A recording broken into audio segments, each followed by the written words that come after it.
je m'appelle Sandra Testini, je suis martiniquaise et cela va faire ma 3e année à Boston et je suis ici professeure de mathématiques au lycée international de Boston. Le choc de l'arrivée, à mon arrivée c'était encore le mois d'août, donc moi qui viens de la Martinique, j'arrive dans un endroit encore ensoleillé où il fait chaud, donc je me sens en sécurité. Par contre, la chose la plus surprenante, ça a été la recherche de logement. Parce qu'en Martinique, donc moi j'avais mon indépendance avec mon F2 et là je débarque dans cette grande ville et je me rends compte que les loyers ne sont vraiment pas donnés. Donc je suis partie à la recherche des colocations et je suis tombée sur cette fameuse colocation. Alors toute une aventure, c'était à l'américaine, open house, donc c'était qui voulait venir à 10 h du matin, premier rendez-vous. On était 5 à l'entrée de la maison avec nos petits dossiers et là on rentre dans la maison et on va être interviewé par ceux qui sont déjà présents. Donc ce qui a été drôle, c'est que moi j'arrive dans cette coloc, je ne sais pas du tout à quoi m'attendre. La maison est magnifique, sur 3 étages, c'est une maison entière familiale, pas de problème. Je vois 3 colocataires qui visiblement y vivent déjà. Donc je me dis, ah bon bah ça va, partager une si grande maison à 3, super, ça peut être que bien. Et là en fait, on est dans cette cuisine, en train de discuter, et je vois une 4e personne arriver. Et je vois une 5e personne arriver. Une 6e, je n'ose pas vraiment demander si ce sont des amis qui sont de passage ou si ce sont des personnes présentes. Et au fur et à mesure des conversations, je me rends compte qu'il y a déjà 12 personnes qui vivent dans cette maison et qui sont en train d'interviewer une 13e personne pour emménager et prendre la dernière chambre de libre. Bah écoutez, figurez-vous que malgré tout, c'est la maison que j'ai choisie. Et du coup, j'ai passé une année formidable avec ces 13 colocs qui sont toujours mes amis. Alors, il y avait un Brésilien, un Italien, une Allemande, une Canadienne, moi en tant que Française, et après les autres, des Américains. Cette ville de Boston, moi, dans ma tête, c'est clair, c'est soit je vis à Boston, soit je rentre en Martinique. Mais pour avoir un petit peu visité les États-Unis, pas énormément, mais vu d'autres villes, c'est, je pense, la ville que je préfère. Pour plusieurs raisons. Premièrement, c'est une ville, je trouve, c'est très riche culturellement parlant, historiquement parlant et intellectuellement parlant. Pour une ville américaine, comme elle a son influence européenne, ben, je trouve que c'est, j'ai envie de dire, une ville à échelle humaine, contrairement à New York et ses grands buildings. Les gens, je trouve, ont une vie très saine. Ils courent, ils mangent bien, ils font attention à leur qualité de vie. Particulièrement le travail. J'ai trouvé vraiment une communauté de collègues vraiment très sympathique. Et aujourd'hui, mes amis les plus proches sont aussi mes collègues.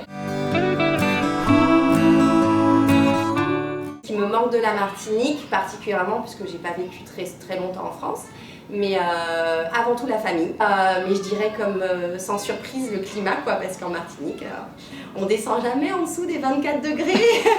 Il fait soleil tous les jours. Chaque fin de journée, on peut aller se prendre un petit bain de mer si on en a envie. On peut faire des apéritifs et des barbecues quand on veut sur la plage. Donc c'est un autre style de vie.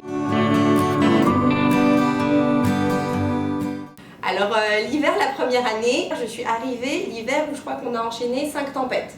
Donc 7 tempêtes, des mètres de neige, et là je me suis dit, ça c'est un baptême du feu quand même. Si tu survis à cet hiver, c'est que tu es faite pour vivre à Boston. Bah écoutez, j'ai très bien vécu. Moi c'était la première fois que je voyais autant de neige. Le seul endroit où j'ai vécu en France métropolitaine, c'était à Paris. Donc si j'ai vu, sur mes 4 ans à Paris, si j'ai vu 10 cm de neige tomber, c'est tout ce que j'ai vu. Alors que ici, revoir cette ville recouverte d'un tapis blanc, c'était magique. Donc le premier hiver, très bien. L'hiver dernier, du coup, vu qu'on a déjà connu ça, on se dit, ah, on va encore connaître un hiver. Ah, là c'est moins fun parce que c'est pas nouveau cette fois-ci.